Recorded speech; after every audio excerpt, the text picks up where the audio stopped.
Welcome to A Fork in Time, the alternate history podcast.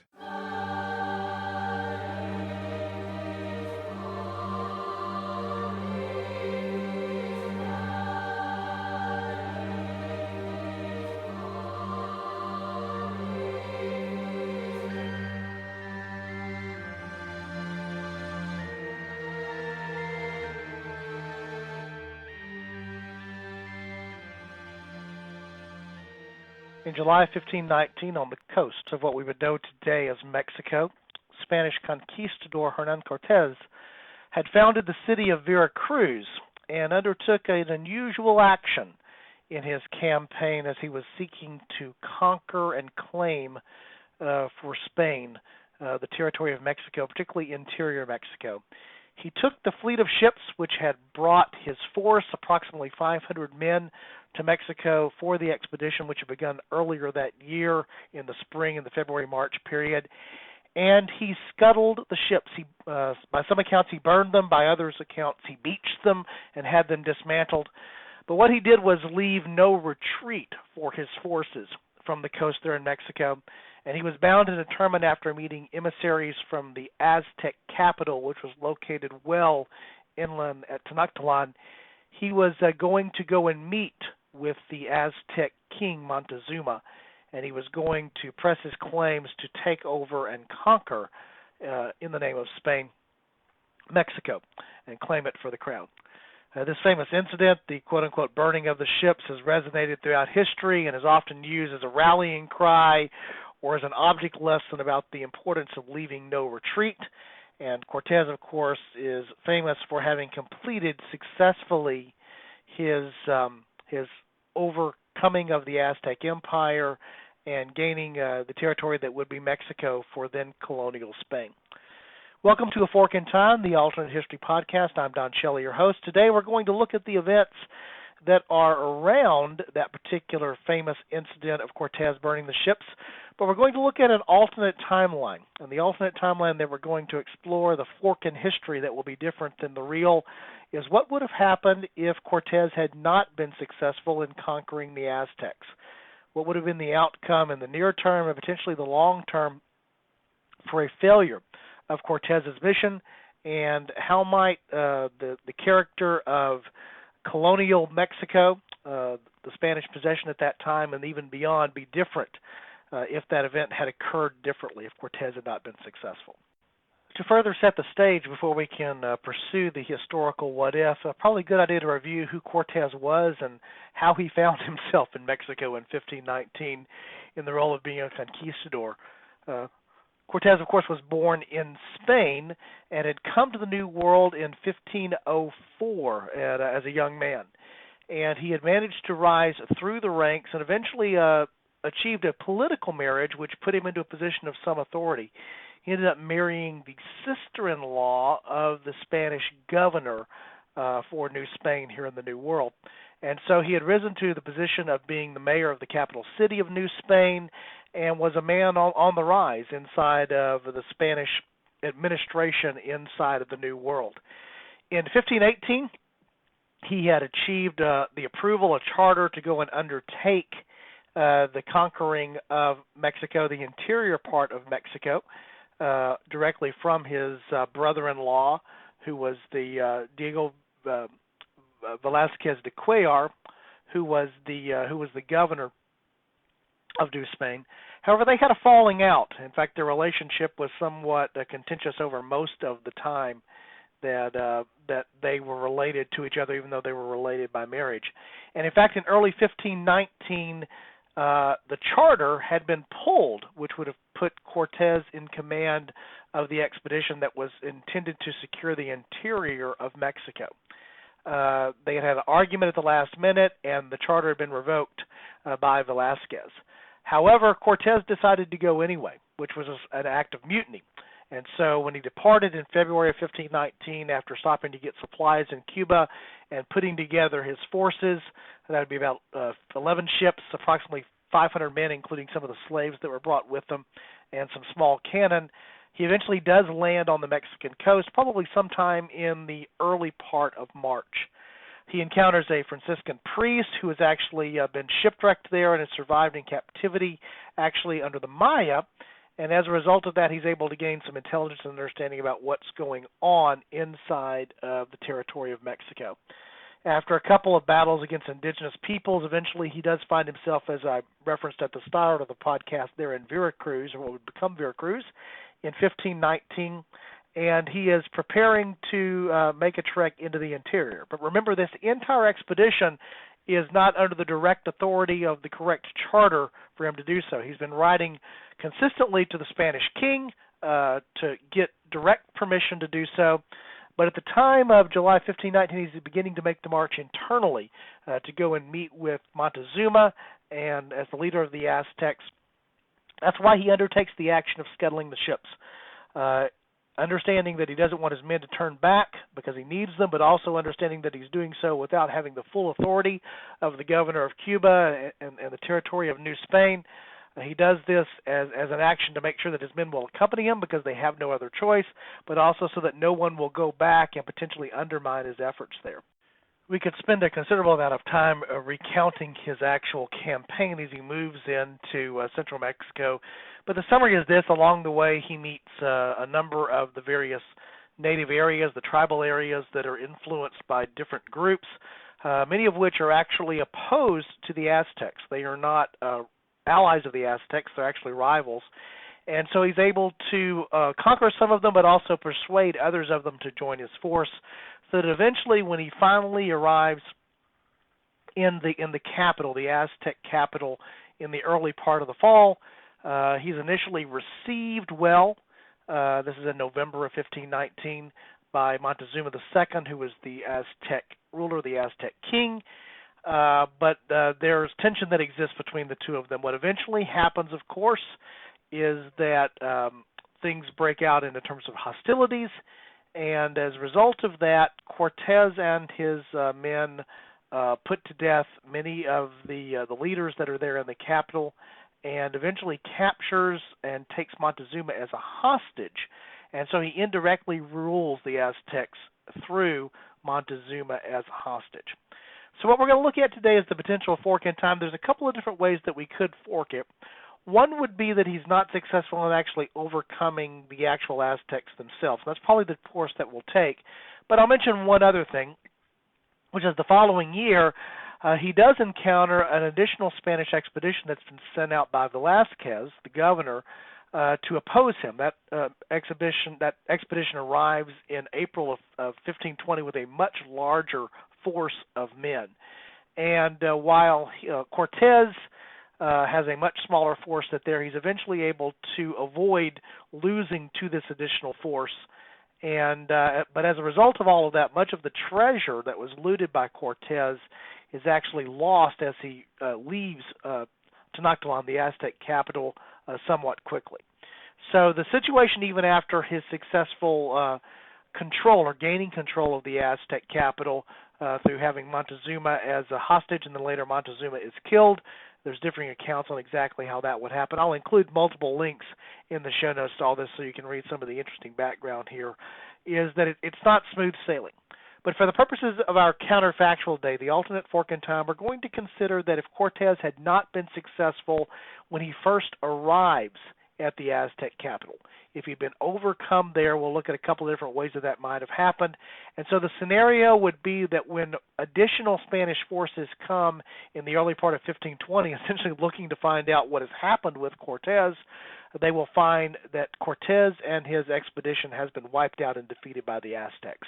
So that will be our break-in time, is that Cortez is not successful in his initial efforts to gain control of the Aztec capital, and by the time that the Spanish forces arrive in 1520 that are coming actually to oppose and hunt down the renegade Cortez, they find that he and his men had been defeated.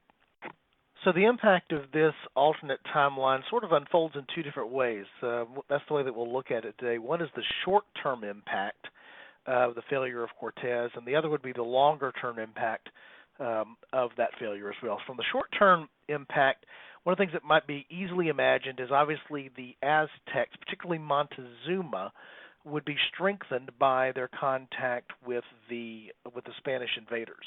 Now, one of the things that did happen was they fell to smallpox, as was often the case when many came into the New World from Europe. They brought diseases that were unknown to the natives of the New World, and that was just as fatal sometimes as the bullets and the military technology that they brought, which was superior to most of what the natives in the New World had or possessed. But assuming that they would not have had the exposure to smallpox and would not have been wiped out or impacted that way as a result of disease, there's no doubt that Montezuma would have been strengthened by his contact with Cortez, becoming aware of their weapons, perhaps seizing some of their weapons, gaining access to horses, some of the other things that would be there. And so the Montezuma would have new technology that potentially could be incorporated into his military's might. While that probably would have been a case of trial and error, there's no doubt that they may have been able to interrogate Spanish prisoners that they chose not to kill, and they would have learned a great deal about perhaps Spanish culture and what would be to come. So there's two major aspects that I think you can see immediately, which would be that the Aztecs would have access to technologies, or at least awareness of those technologies, to be able to either incorporate them into their own military might and their own strength to some degree, to the extent that they could retain or keep or gain additional guns or cannons or other parts of the military technology that Cortez has had as an advantage over them that's nullified by his defeat, but also the intelligence that would have been gained by Montezuma, just the awareness of who the Spanish were, what more might be coming, being wary of future landings that would happen on the Mexican coast. And so you can certainly see a scenario where now they're not going to be caught by surprise, or certainly if they're able to understand better about the enemy that Spain would represent, they would be better served and better capable of being able to sustain resistance to them and perhaps do that for an extended period of time, not just years, but perhaps decades, maybe even centuries, depending on how things would play out. And so the first thing would actually be technology and how that might be incorporated by Montezuma, and then the second part would be intelligence. Well, the other immediate things would happen is, remember that Cortez was aided by some of the other native peoples who were, if they were allies of the Aztecs, they were wary allies. In many cases, they were enemies. And so an immediate thing that you might see might be that Montezuma would exercise his revenge, the famous term that we have, Montezuma's revenge, referring to those who have difficulty after drinking the water in Mexico who are not accustomed to it. Montezuma's revenge may have actually been exacted upon some of the other allied tribes that had supported Cortez in his efforts against his particular rule there in the Aztec capital. And so one of the immediate short-term effects would have been a change to the internal native situation inside of Mexico in terms of the balance of power, and you may have certainly seen more military action, conflict that would have taken place among the native peoples as Montezuma and other leaders inside of the Aztecs may have chosen to respond back to those who had allied themselves with or had supported the Spanish efforts under Cortez. And so a near-term result may have been a more militaristic, warlike stance by Montezuma from the Aztec capital, and a situation that would have caused an expansion of their influence or their control. Again, now particularly potentially armed, even with the small number of the guns and the cannon that they have managed to seize from Cortez, now armed with that new technology and turning that new technology against their local enemies and learning how to use it and incorporating it into their mode of warfare. You can even imagine a scenario, because this has happened throughout history, where some of the Spanish soldiers under Cortez might have been spared and may have chosen to join the Aztecs, perhaps at the at the tip of an obsidian knife blade, but still choosing to join them as opposed to death, and thus giving their advice and their military counsel and some of the other things that would have come with the knowledge that would have not only been the short-term knowledge gained perhaps just from interrogating a prisoner, but now having some of the Spanish soldiers who have now been incorporated into Aztec culture in the role of advisors or survivors that have chosen to place their fate with the indigenous peoples of Mexico versus their native nation of Spain. One of the other near-term effects would actually be the events that would happen over the next decade to a decade and a half, which is emboldened by their conquests in Mexico, the Spanish would begin to move further down into Central America and then ultimately into South America. That would sort of culminate in a big way eventually with Pizarro's conquest of Peru in 1532 and the fall of the Inca Empire. So one of the things that certainly might have happened if there had not been the easier conquest of Cortez in Mexico is more time and effort would have been spent by Spanish forces attempting to secure Mexico. They may have been able to secure coastal control because of the ability to have fleets and support landings there on the coast with a much more difficult time inland. And so it's possible to imagine that there may have been a more unified also Central America, perhaps led by the Aztecs in conjunction with the Mayans, with other indigenous peoples to form more of an alliance, a New World alliance. Although they had been enemies and had been at odds for centuries, they may have found themselves united against the common cause of a foreign invader. And certainly if the Incas had become more aware of the Spanish as a result of communication that would have existed between Central and South America, they also might have been better prepared to defend themselves from the aggression being led by Spanish invaders there. So a couple of things that might be different in terms of the expansion of Spanish control into South America would be either a delayed or a non-existent set of expeditions by Pizarro, which would ultimately lead into the conquering of the Inca Empire, or a situation perhaps where there might have been a newly formed coalition in the New World, including the Incas, the Mayans, the Aztecs, a number of different cultures and civilizations throughout Central and South America to withstand Spanish and then, of course, other European influences that were attempting to come into the New World, the Portuguese, for example. And so in the near term, you might have seen an extension of the Inca Empire, which would also be an interesting thing to think through, not just the extension of the Aztecs or the extension of the Mayans, but also the extension of the Incas as well.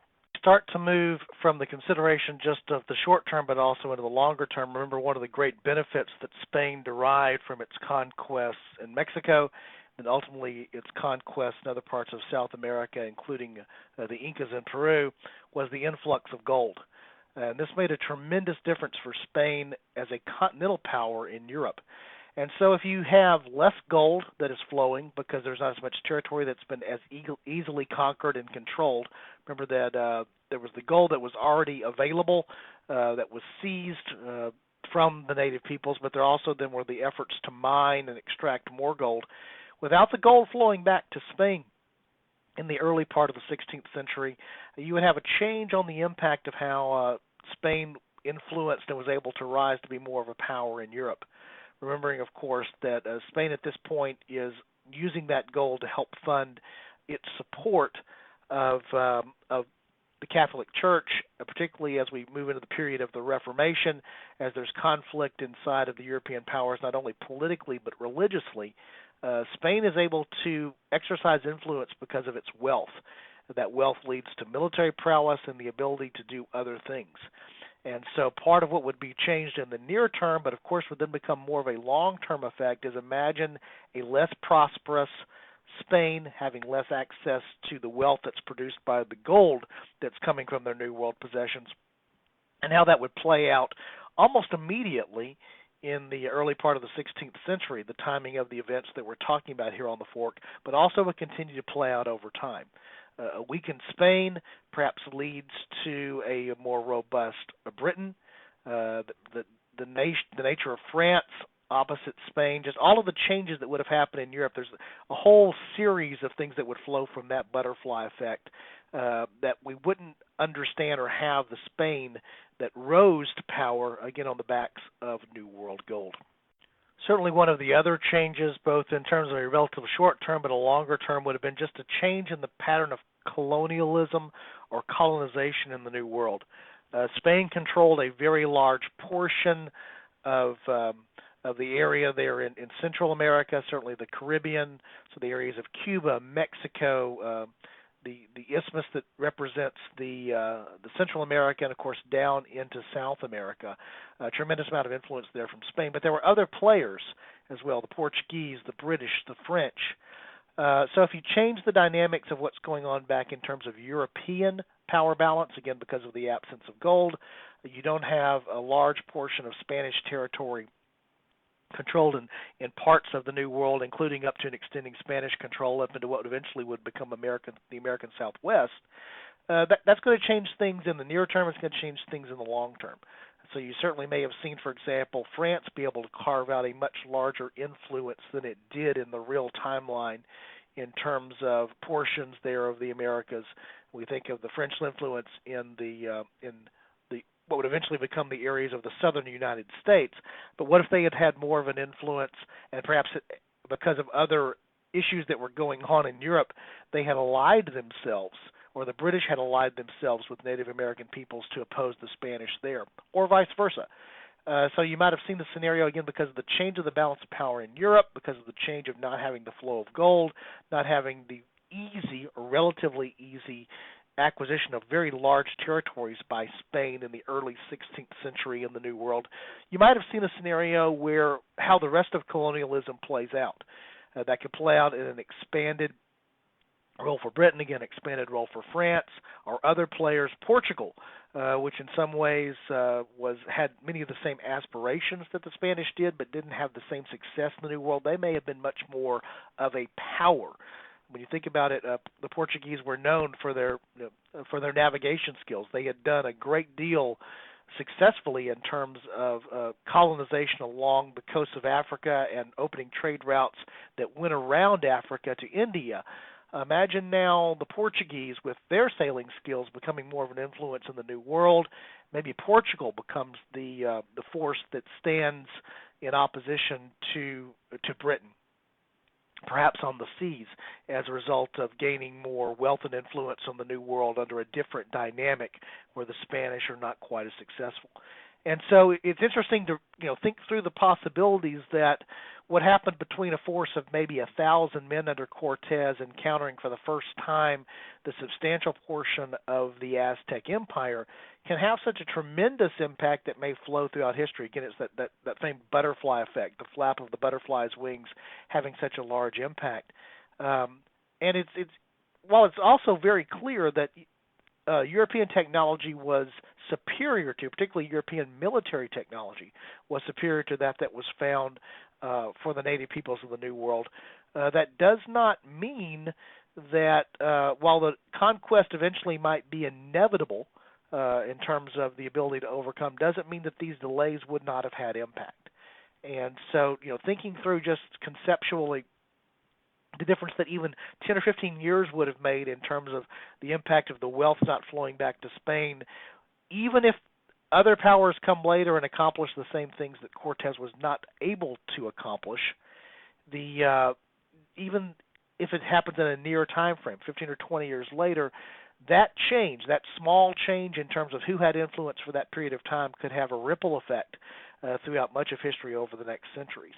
And certainly if you look back at the accounts of Cortez and his expedition, while it almost seems inevitable now because we look back through the lens of history at the fact that they had superior technology and, of course, the impact of disease, the smallpox assisting with that, helping to wipe out a good portion of the native population, it now seems inevitable as if yes, Cortez may not have won in 1519, but by 1520 or 1521, certainly a successive Spanish invasion or expedition would have been successful. That seems inevitable now, and it may have been inevitable. You can make an argument for that one of the responses to the realization of what had happened to Cortez was there might have been an all-out push, a more directed, more well-funded, well-equipped push to both exact revenge, but also to take care of this problem, sort of nip it in the bud after the defeat of Cortez. But if you look back at the accounts of the Cortez expedition, there were a number of times their success was dicey.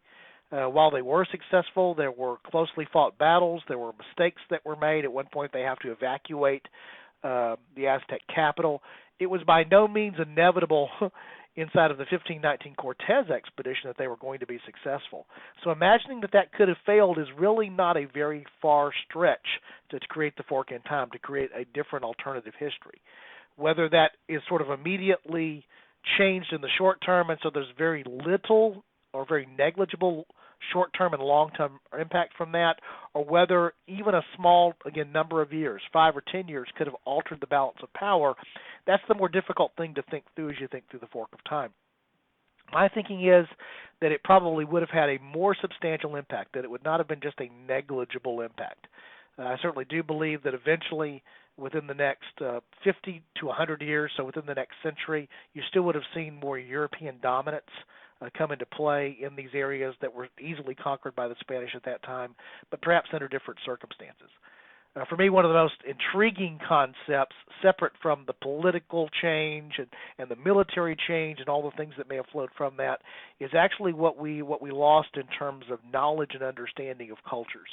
One of the things that did very quickly happen as a result of the way that, for example, the Aztecs and the Mayans and ultimately the Incas fell, particularly falling to zealous Spanish interests that were both political and economic, but were also religious.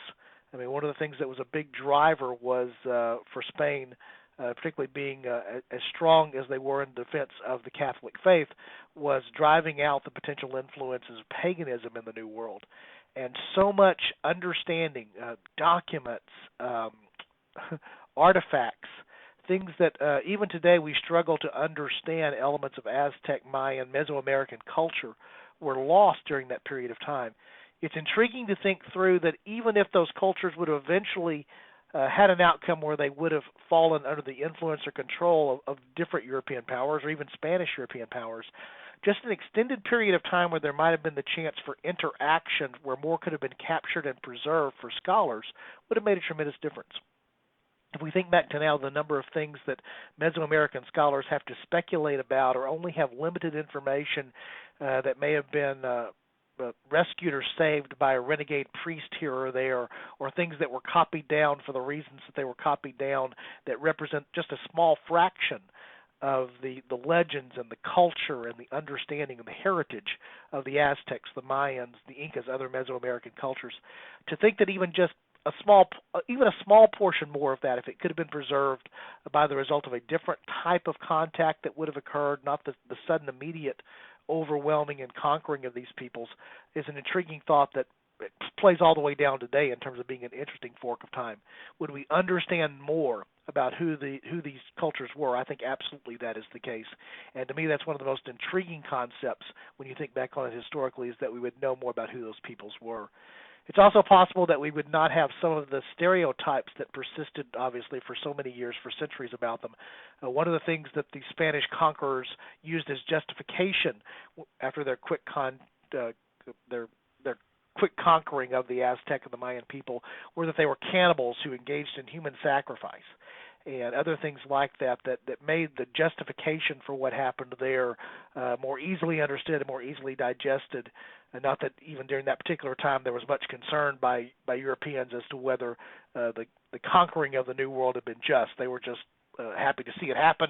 We're happy to see the results that flowed from it.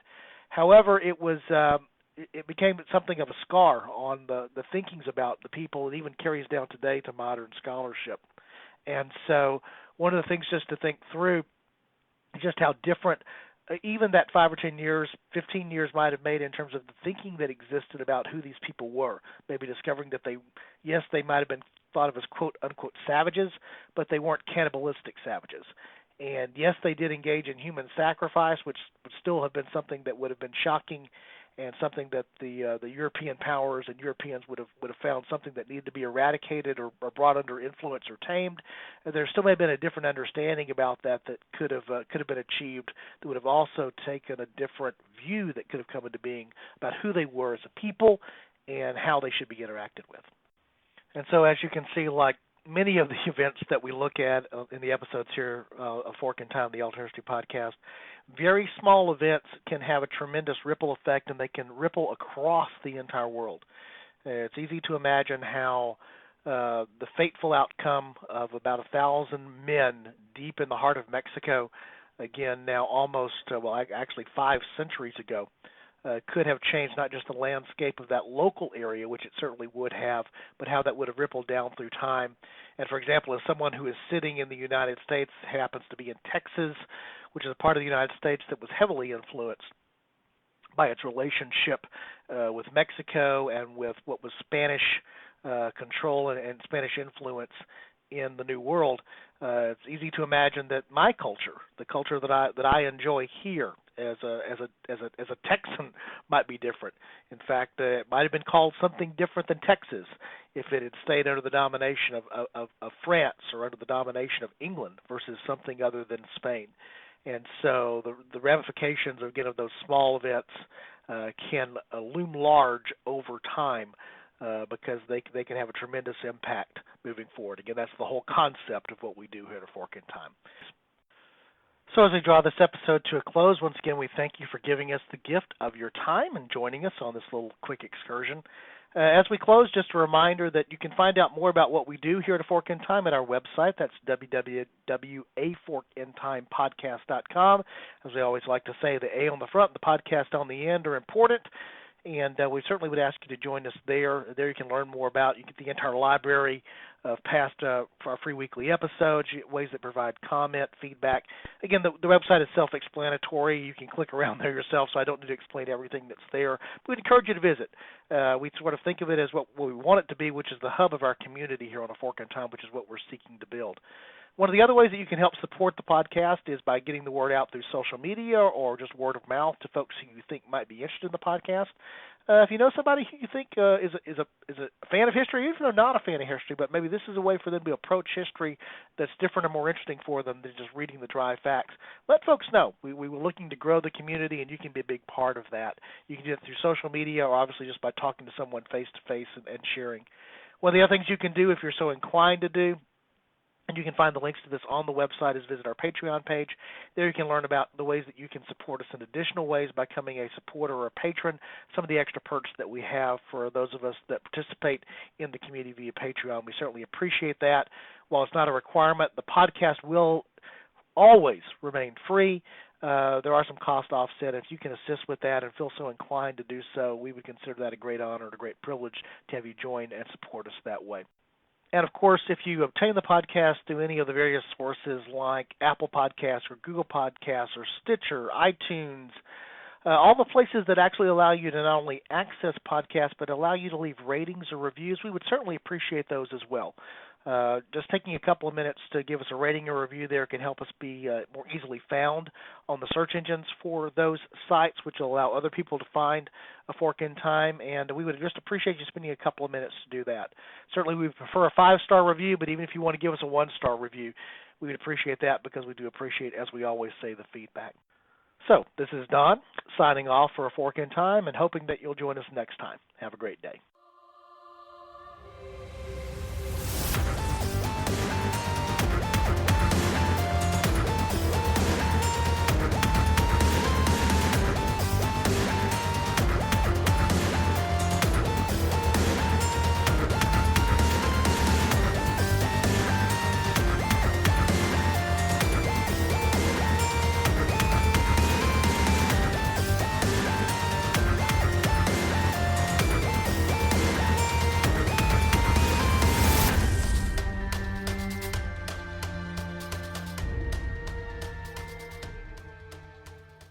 Thanks for listening to A Fork in Time, the alternate history podcast.